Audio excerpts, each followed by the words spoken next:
5 duros pagábamos de aluguer. Era un terceiro andar ben folgado. Pola parte de atrás daba para o campiño e por diante para a rúa de San Francisco. No segundo vivía a miña tía avoa.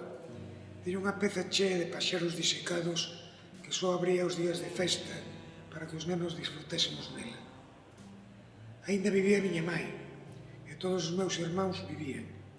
E enfrente traballaba o señor Pedro, o tanoeiro, e a grande tenda de efectos navais mantiña o seu trafeo. Na casa tiñamos pombas e, por suposto, un grande gato mouro. E o meu pai era novo aínda e no mar do mundo cada día descubría eu unha illa. Vi o mar da miña fiestra e chegaban cornetas da mariña e baixaban os degraus 2 veces ao día para ir á escola e 2 veces rubíaos de volta. As mulleres entón usaban capa e corsé e íamos á aldea en coche de cabalos e a rúa estaba teigada de pregóns, de sardiñas e de ingleses que vendían biblias. Eu tiña un pacto con Deus, que ninguén dos meus morrería, e o pacto era observado e eu confiaba na perenidade do pacto. Todo isto fica tan lonxe que a duro podo aínda lembralo.